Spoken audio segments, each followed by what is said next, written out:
Peço ao povo de Deus, por gentileza, que se coloquem de pé. Esse é o momento da leitura bíblica. Nossa leitura será em Atos 5, dos versículos de 1 a 11.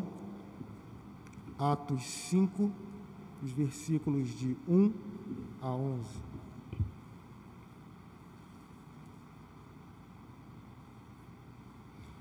Ananias e Safira. Vamos ler de forma alternada e quando chegarmos no versículo 11, vamos ler todos juntos. Entretanto, certo homem chamado Ananias, com sua mulher Safira, vendeu uma propriedade. Mas, em acordo com sua mulher, reteve parte do preço e, levando o restante, depositou-o aos pés dos apóstolos. Então disse Pedro: Ananias, por que encheu Satanás teu coração para que mentisse ao Espírito Santo, reservando parte do valor do campo? Conservando-o porventura, não seria teu? E vendido, não estaria em teu poder? Como, pois, assentaste no coração este desígnio? Não mentiste aos homens, mas a Deus. Ouvindo estas palavras, Ananias caiu e expirou, sobrevindo grande temor a todos os ouvintes.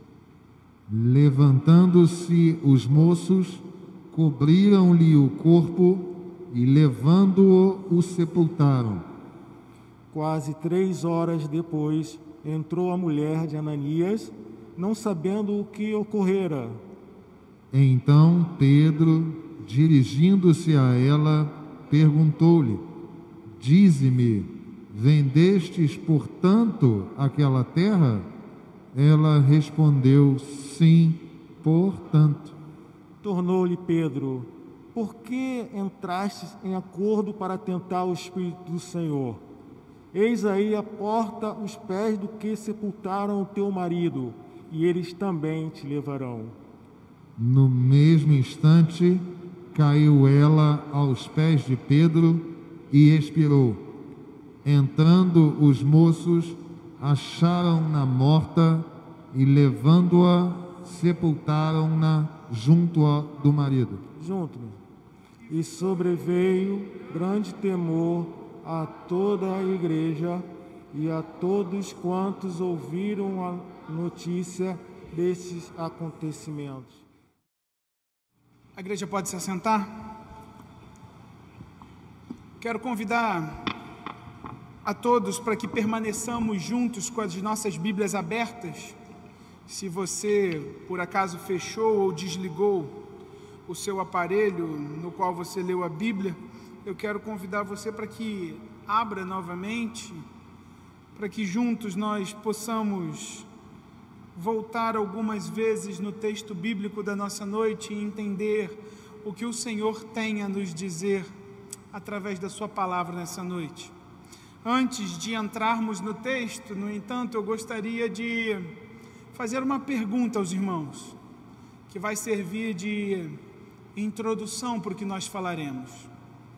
Todos nós, é inegável dizer isso, afinal vocês estão aqui conosco, cultuando ao Senhor, todos nós sabemos o valor da igreja para o povo de Deus.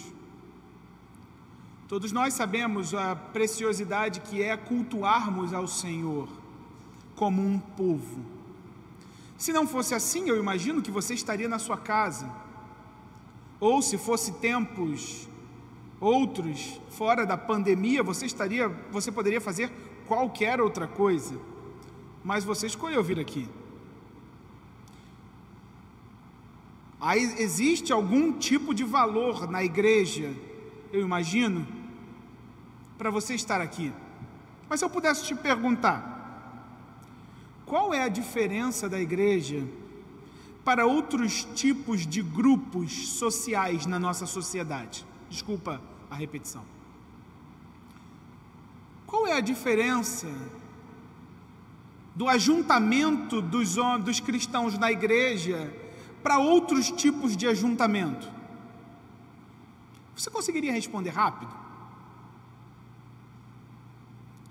Como a igreja, composta por homens falhos, por homens pecadores, como que ela pode ser a responsável pelo grande anúncio da salvação no mundo?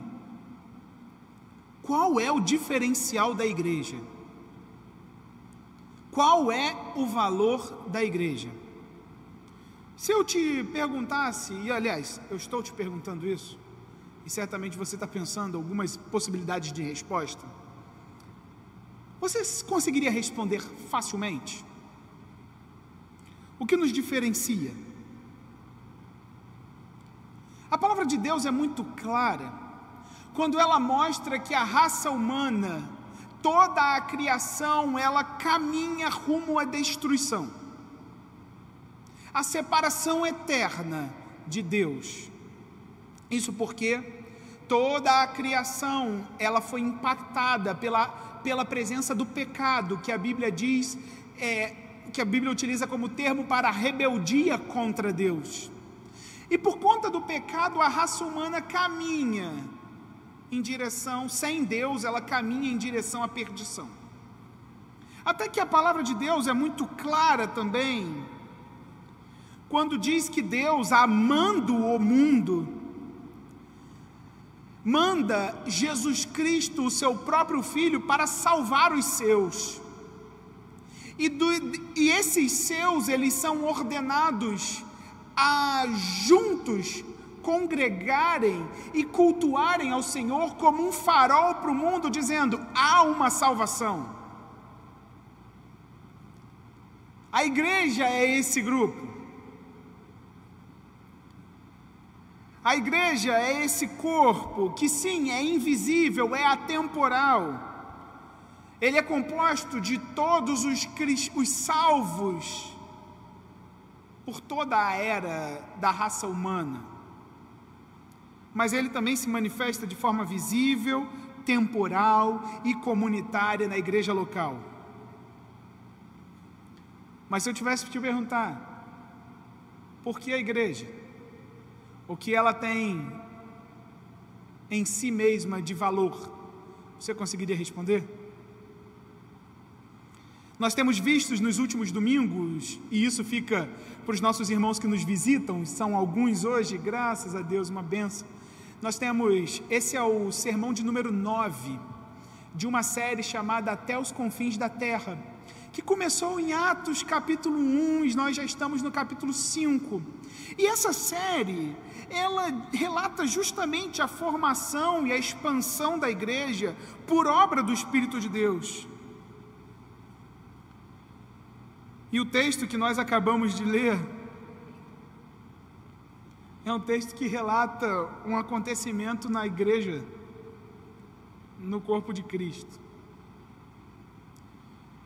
E eu quero fazer uma retrospectiva rápida com você, porque se a gente está acompanhando o relato de Lucas sobre o desenvolvimento da igreja, talvez algumas das suas respostas aí, a minha pergunta, qual é o valor da igreja, talvez elas estejam registradas nos capítulos anteriores.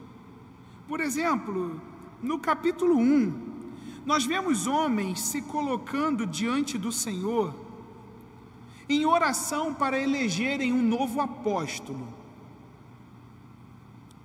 Eles não fizeram um jogo político, eles não elegeram por preferência. O que esses homens fizeram foi simplesmente: Senhor, nos conduza nesse processo. Talvez então você vai dizer: a igreja, ela tem o seu valor porque ela obedece à voz do seu Senhor. Talvez. Mas o texto vai continuando, e a palavra de Deus vai nos dizendo que o Espírito Santo desce, capacita a igreja, a mensagem ecoa por várias áreas ali, porque Jerusalém tinha muitos estrangeiros, os discípulos, eles são capacitados de forma sobrenatural a falar outras línguas, o evangelho se dissipa, o evangelho impacta a vida desses homens, eles são salvos. Pedro mostra que o relevante da mensagem da igreja é o poder do Senhor, e talvez você diga: o valor da igreja está na mensagem que ela carrega. E faz muito sentido. Mas o texto vai continuando, e os apóstolos, eles chegam diante de um coxo, de alguém deficiente, e eles curam esse homem no poder do Espírito Santo, e esse homem sai, e ele é reconhecido por uma parte da sociedade, e aquele homem testemunha: aqueles apóstolos me curaram. E talvez você vai dizer: de fato, o poder e o valor da igreja está no que ela age através do sobrenatural. E faz muito sentido. E a gente chega no capítulo 4, Pedro e João são presos, e a igreja ora para que eles sejam salvos, para que eles sejam soltos, e salvos também, né? Para que eles sejam soltos, e eles são soltos. E talvez você diga: o valor da igreja está na sua vida de oração. E também faz muito sentido. Mas a gente está vendo o valor da igreja até aqui. E a gente se depara com o capítulo 5. Aliás, antes do capítulo 5, nós ainda vemos o segundo relato. Da multidão dos que creram era um coração, ninguém considerava exclusivamente sua nenhuma das coisas. Antes todos vendiam as suas propriedades e compartilhavam. Aí você vai dizer: a marca e o valor da igreja é a sua generosidade. E faz muito sentido. Mas a gente está vendo um Espírito Santo, o próprio Deus, conduzindo a sua igreja até aqui. E nós chegamos no capítulo 5 e temos esse texto. O que esse texto tem a nos dizer sobre a igreja? O que esse texto mostra para mim e para você, para falarmos sobre o valor da igreja? Como esse texto, esse relato inspirado pelo próprio Deus, ensina a mim e a você que nós somos parte de um corpo cujo cabeça é o Senhor, e somos dirigidos pelo Senhor. Talvez você vai dizer: o capítulo 5 é um balde de água fria, porque tudo estava indo muito bem. É para pelo menos a gente botar o pé no chão de que as coisas não são tão boas assim. Talvez os mais pessimistas, o copo meio vazio, talvez podem olhar e tirar essa conclusão. Mas eu não queria trabalhar esse texto conosco, olhar para esse texto com essa visão, de como se isso fosse um recorte, como um contraponto, o lado ruim da igreja. Mas eu quero trabalhar com vocês essa noite de que o capítulo 5 de Atos, versículos de 1 a 11, continua na mesma direção dos capítulos anteriores, que mostra que existe um Deus cuidando de nós, e por causa desse cuidado de Deus sobre nós, a igreja é valorosa. Há um valor nessa comunidade montada, criada, incentivada, exigida pelo próprio Senhor Jesus.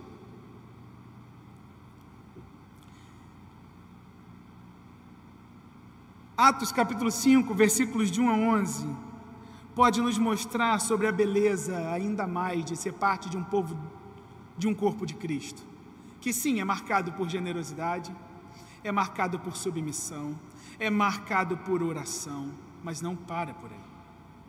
É por isso, diante dessa introdução, é que eu gostaria de conversar com você nessa noite sobre o tema a pureza da igreja.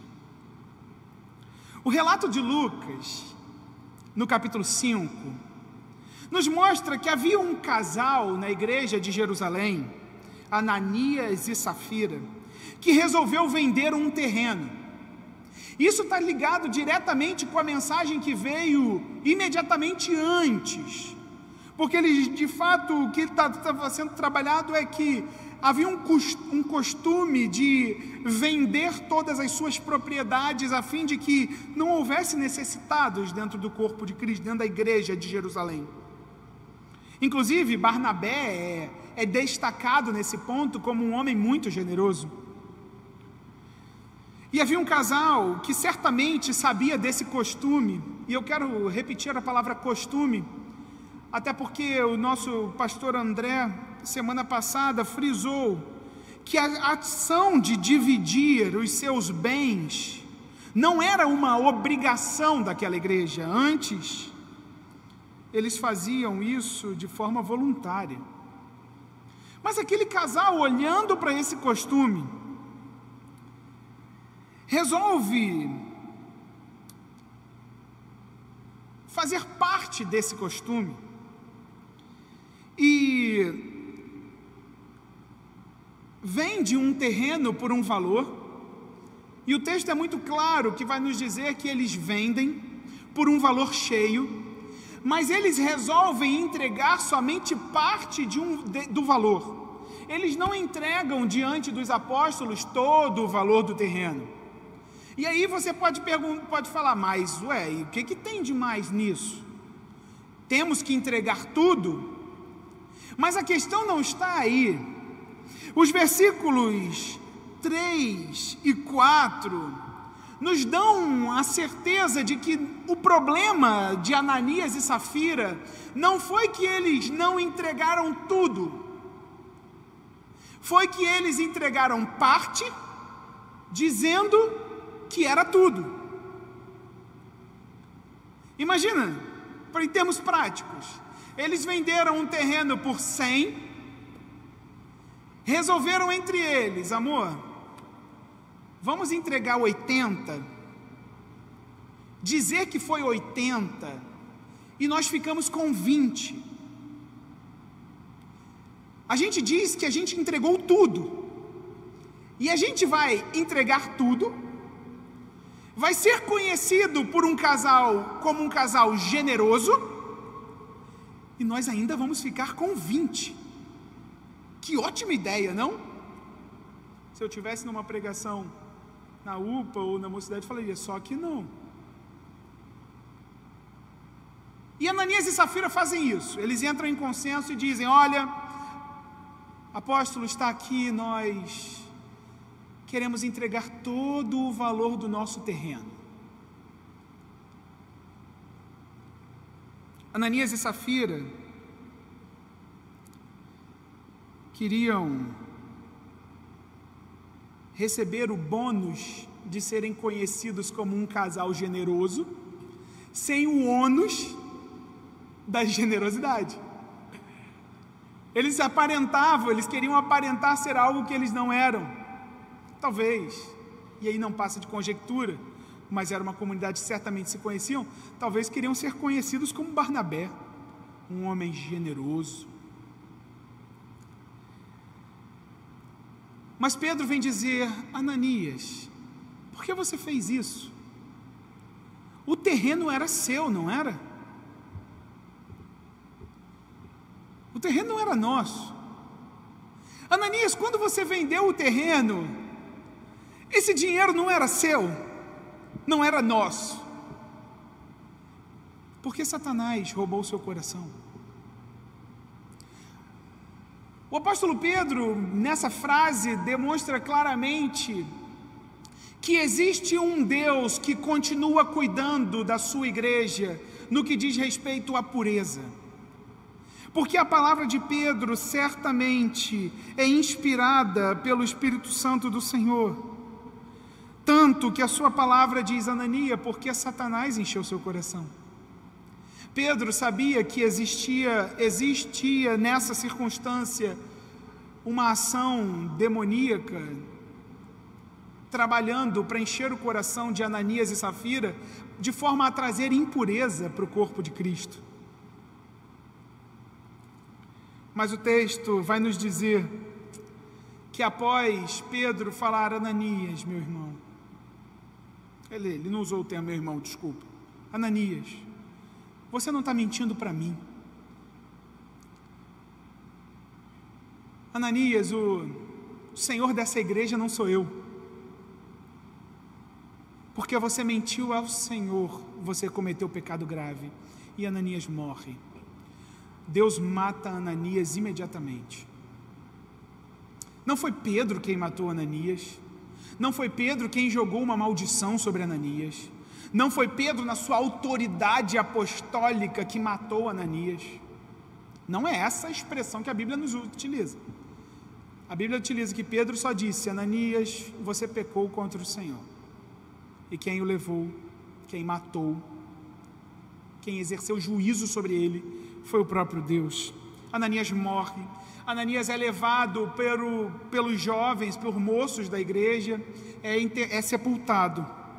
Horas depois, Safira vem, e o discurso, a estrutura muda um pouco, porque Pedro já chega para Safira e diz: ô Safira, você vendeu o terreno por esse valor? E Safira confirma, diz: foi por esse. E Pedro daí diz: olha, porque você armou contra o Senhor, porque vocês tentaram falsificar a sua vida contra o Senhor, você vai ter o mesmo destino de seu marido. E Safira morre e é enterrada ao lado de seu marido. O resultado dessas duas mortes imediatas, fulminantes, sem direito à resposta, feitas pelo próprio Deus, causam temor na igreja. Olha o versículo 11, diz o seguinte: sobreveio grande temor a toda a igreja e a todos quantos ouviram a notícia destes acontecimentos. A notícia se espalhou. Você imagina se isso acontecesse na nossa igreja, nos dias de hoje? Se espalharia muito rápido. Gente, 2 pessoas acabaram de ser fulminadas pelo Senhor, porque estavam trazendo impureza à casa do Senhor. Você acha que espalharia rápido? Certamente. Foi o que aconteceu, espalhou muito rápido. E a igreja, ela ficou marcada por um grande medo. Deus matou de forma fulminante 2 pessoas que tentaram o enganar. A intervenção divina para fazer parar o engano na igreja de Atos causou profundo medo no coração de cada membro daquela igreja. E Deus se mostra como durante as Escrituras, não é somente aqui, se mostra um Deus que julga os ímpios. É aquele que cuida do seu povo, é aquele que mantém a sua igreja pura, independente de homens maus, enganosos, que a utilizam para os seus próprios interesses egoístas. A igreja é diferente de todas as demais organizações, de todos os demais grupos, de todos os demais ajuntamentos que você pode pensar, porque ela é a única instituição na qual é possível vivermos verdade e integridade, sem espaço para falsidade e hipocrisia. Mas é muito forte falar isso, vai? É por isso, pela beleza da igreja, exemplificada nesse texto por sua pureza, é que eu queria e que eu quero mostrar para cada um de nós que existe um valor muito grande na igreja, e é por isso que nós amamos a igreja do Senhor, a fim de que o Senhor tire dos nossos corações qualquer sentimento hipócrita, egoísta, mentiroso, avarento, adúltero e por aí vai. Olhando para o texto, eu quero destacar alguns elementos que nos orientam acerca do tema dessa noite.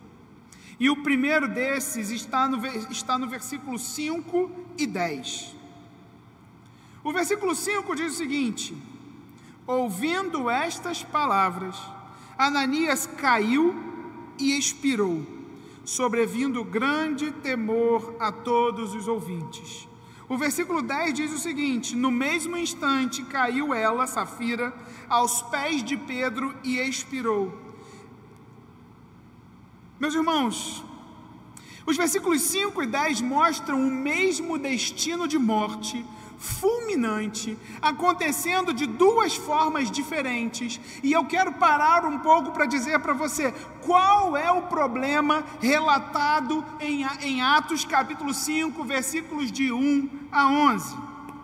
O problema de Atos capítulo 5, versículos de 1 a 11, é que um casal, que muito provavelmente membro daquela igreja, participante daquela comunidade, colocou com os seus interesses em primeiro lugar, interesses financeiros em primeiro lugar, e se colocando diante do Senhor como se fosse um coração íntegro e puro, entraram como hipócritas, atores, dentro de uma espiritualidade totalmente vazia, de forma a enganar homens e a enganar Deus, dizendo que eles eram aquilo que o coração deles não refletia.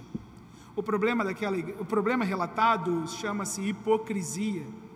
O problema relatado também parte para a avareza, para o amor ao dinheiro acima de todas as coisas.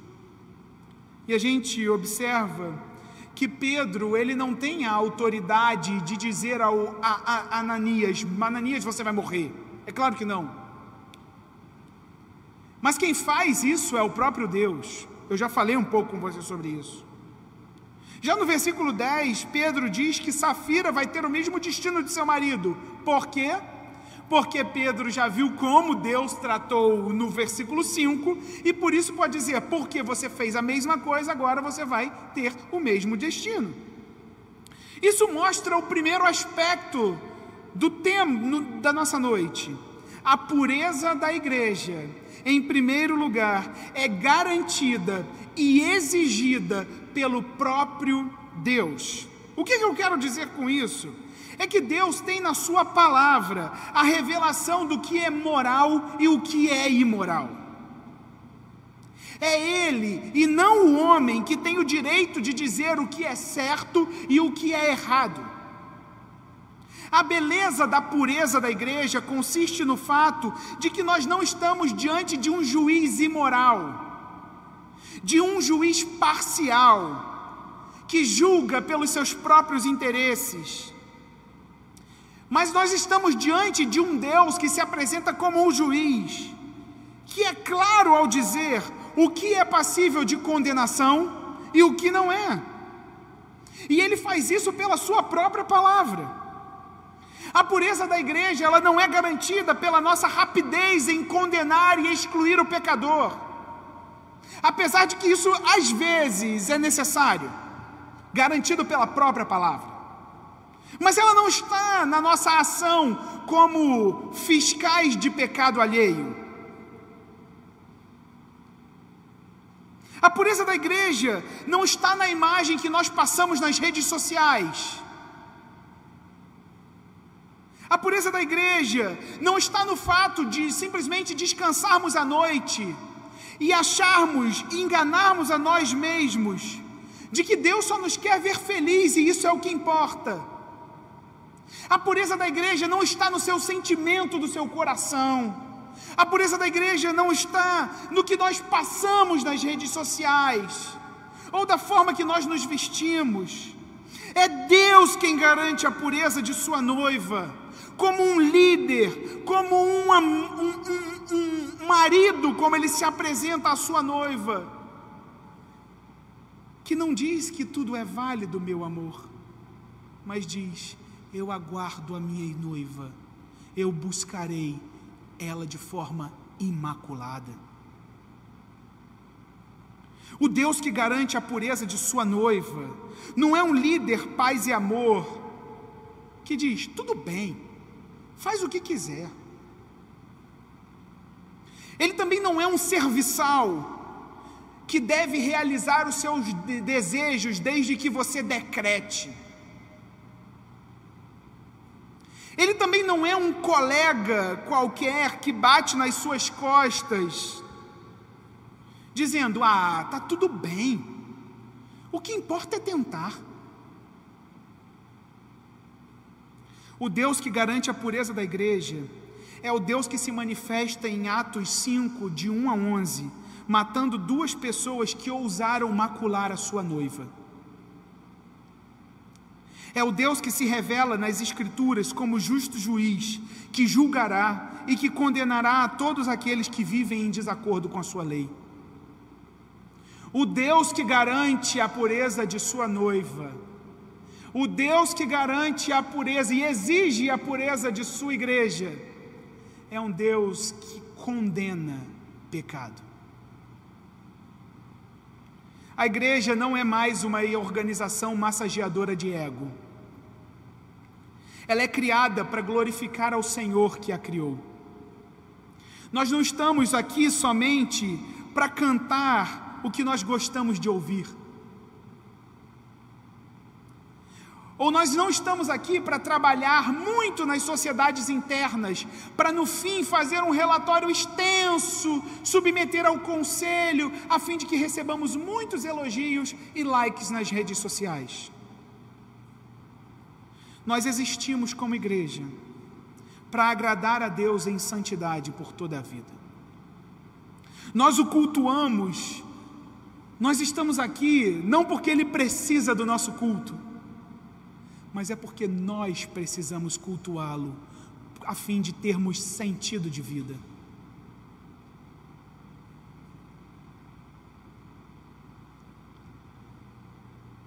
Ele é o Deus que se manifesta na Bíblia e se apresenta e declara ao seu povo: sejam santos, porque eu sou santo. A pureza da igreja, ela é exigida pelo próprio Deus. Em outras organizações, talvez sejam tolerados comportamentos como mentira, adultério, fofoca, desvios de dinheiro, ódio e por aí vai. Mas a igreja não é chamada para viver conforme a lei dos homens, mas ela é chamada a viver como Deus quer que nós vivamos. A pergunta que eu me faço é: será que eu tenho condições de viver nessa pureza?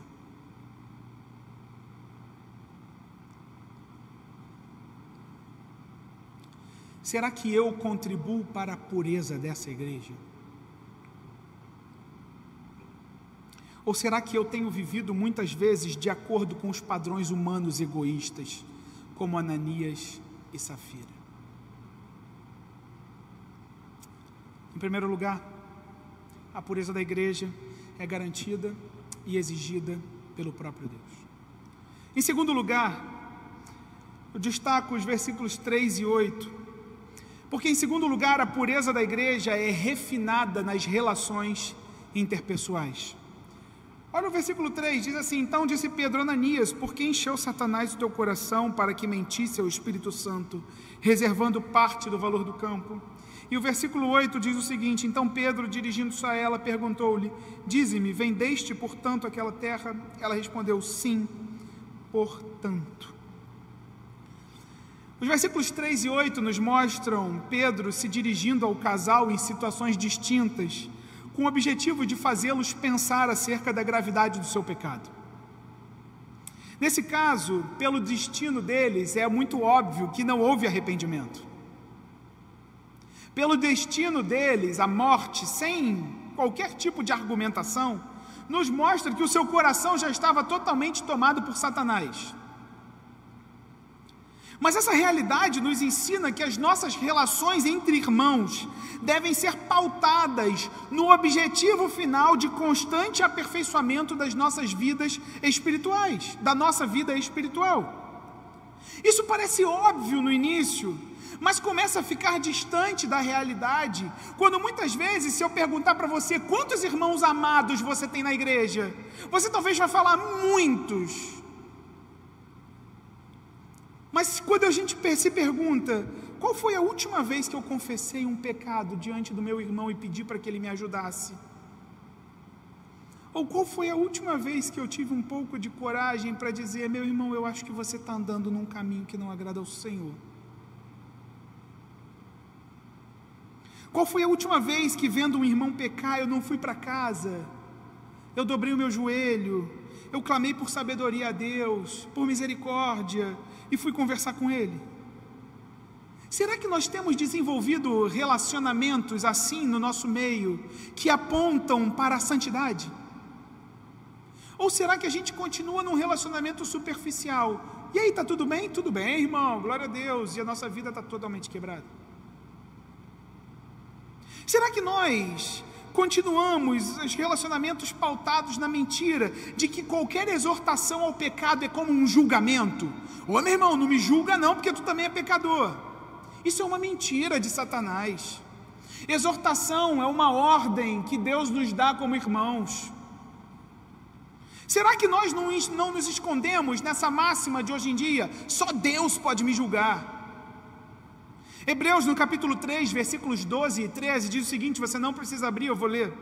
Tende cuidado, irmãos, jamais aconteça haver em qualquer de vós um coração perverso de incredulidade que vos afaste do Deus vivo.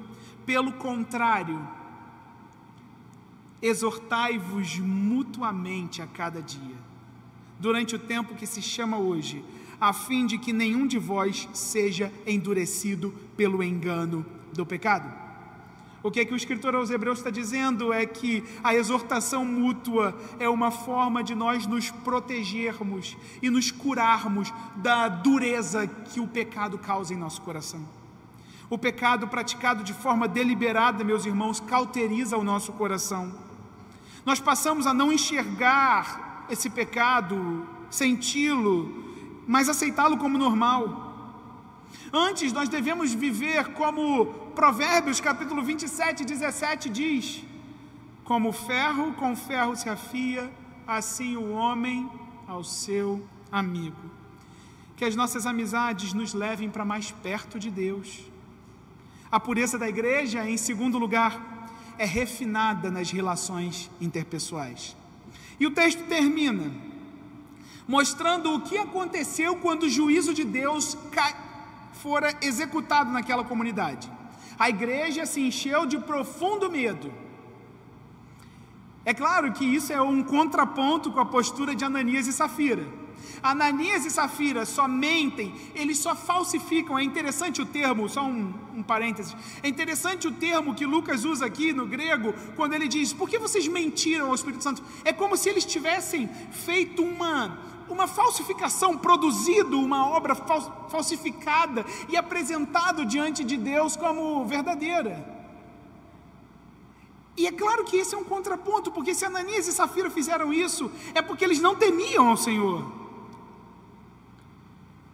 E a igreja vem, o relato vem dizer que a pureza da igreja é uma consequência de um povo que teme mais a Deus do que aos homens.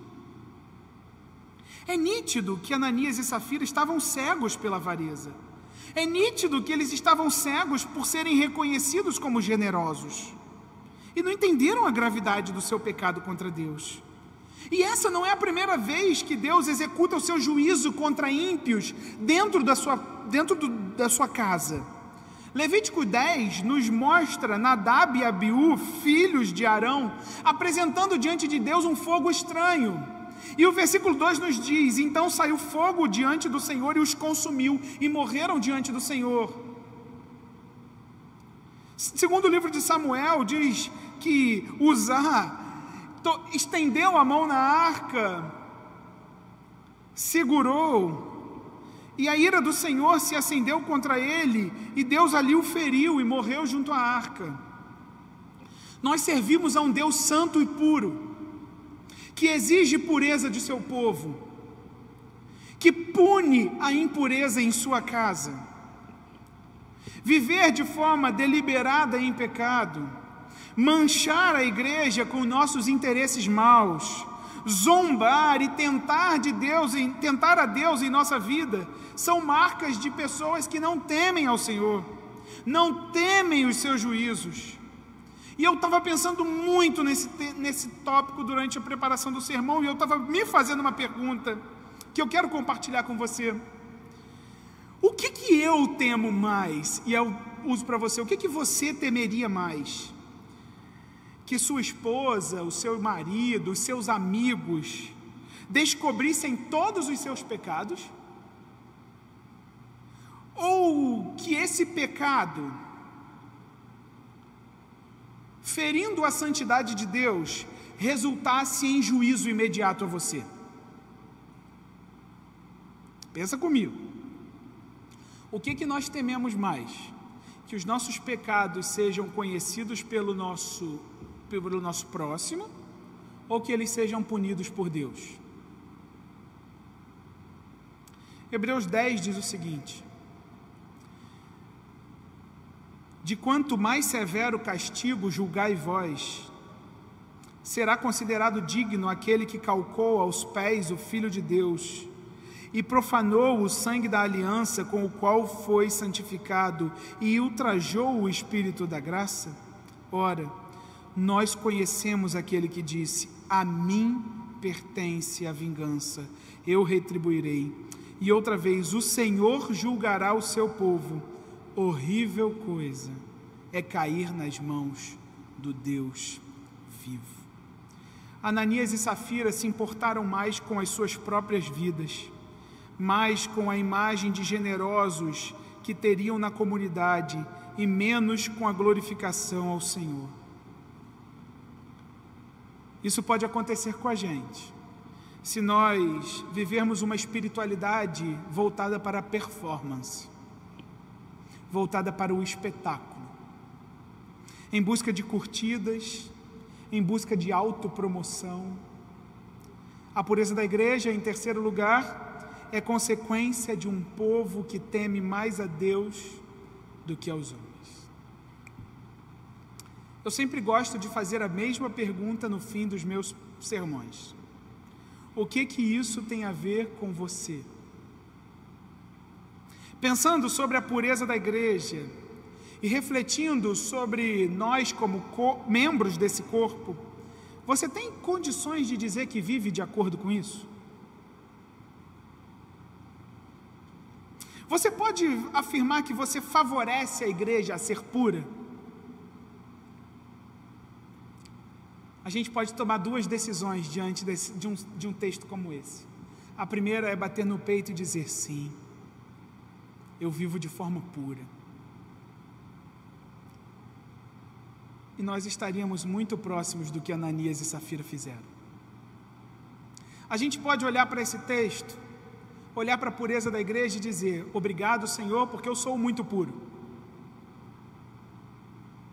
E certamente teria muita coisa escondida dentro dos nossos bolsos que a gente não está levando em consideração. Mas a gente pode reconhecer: Senhor, eu não tenho condições disso. A Bíblia nos afirma que todas as nossas justiças são para Deus como trapos sujos. No entanto, quando nós olhamos para textos como esse e vemos Deus cuidando com tanto zelo da pureza de sua igreja, nós podemos ver como ela é diferente de todas as organizações que existem no mundo. Não é porque a gente aqui é muito puro, mas é porque o dia o Senhor da glória subiu numa cruz, derramou o seu sangue, de forma a fazer com que cada um que cresce nele seja puro, branco como a neve. A pureza da igreja, exigida por Deus, refinada nas relações interpessoais, e como consequência do temor a Deus, só é possível porque um dia o justo se entregou por mim e por você. Porque um dia ele levou sobre ele a nossa impureza. Porque nós somos feito corpo puro. Porque ele levou as transgressões.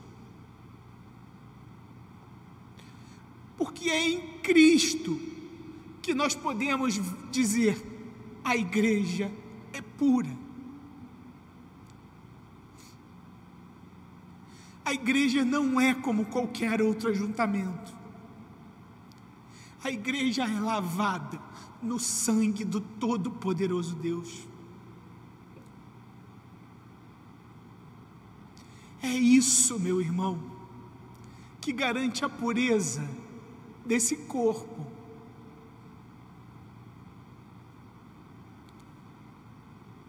Ela não é completa por causa das nossas boas ações, mas ela é perfeita porque foi lavada por um sangue perfeito. Ele que levou o castigo. Foi Ele que morreu. Foi Ele que levou o juízo de Deus sobre Ele. Foi Ele que levou a nossa hipocrisia, a nossa avareza, o nosso egoísmo, os nossos sentimentos impuros. A pureza da igreja não está nas nossas atitudes, mas na do Cristo, que nos é imputada pela fé. Não há outro lugar mais puro do que o corpo de Cristo. Não há um lugar que se compare à igreja do Senhor, porque nós somos feitos puros, e somente por isso podemos permanecer em um lugar tão puro como esse. Eu amo a igreja do Senhor. Eu amo o ajuntamento dos crentes, porque aqui nós declaramos que há um Senhor que nos resgatou da impureza e nos torna limpos em um corpo puro. 3 aplicações finais para você. Ame a igreja do Senhor. Alegre-se em participar de um seu corpo puro. Não olhe para os homens e suas atitudes muitas vezes maldosas, pecaminosas, como se isso definisse o valor da igreja. Não creia que está em você a manutenção da pureza. É o Senhor quem vai separar o joio do trigo. Ame a igreja pura do Senhor. Segundo lugar, desenvolva amizades cujo evangelho é o centro. Desenvolva amizades que te aproximam de Deus. Tire da sua mente a ideia de que crítica é julgamento, de que exortação é julgamento. Aceite a exortação como do próprio Deus, mas, se você for exortar alguém, seja sábio e humilde. Veja antes a trave no seu próprio olho e chegue diante do seu irmão, sim. E por fim, não seja um tolo que vive como se Deus não existisse. Tema ao Senhor, que cuida da pureza da sua igreja. Não creia na mentira que diz que Deus é apenas amor. Viva com a consciência de que Ele está contigo do dormir ao acordar. Para todos fica uma lembrança. A pureza da igreja é garantida e exigida pelo próprio Deus, é refinada nas relações interpessoais e é consequência de um povo que teme a Ele. É em Jesus que recebemos essa pureza. É em Jesus que podemos cantar alvo mais que a neve, alvo mais que a neve, sim, nesse sangue lavado, mais alvo que a neve nós somos. Talvez você ainda não conheça esse Jesus. Talvez você ainda não conheça esse Jesus que dá a você a oportunidade de ser puro, porque Ele leva sobre Ele a sua impureza. Por isso, a Bíblia nos diz que quando estamos em Cristo, tudo que um dia nós já fomos fica para trás, e de que de nenhum modo Ele lembra dos nossos pecados. Se você entendeu essa mensagem e reconhece a sua impureza, e reconhece que Cristo pode levá-la, que Cristo leva, confesse como seu Salvador e seja bem-vindo ao corpo puro do Senhor. Para todos vocês que já o conhecem, vivam de modo digno pelo Evangelho que nós fomos chamados. Vivam de modo digno a essa chamada, a esse corpo puro. Abandonem os seus pecados e vivam a pureza desse corpo, certos de que ela só é possível em Cristo. Que Deus nos capacite a sermos uma igreja marcada pela pureza.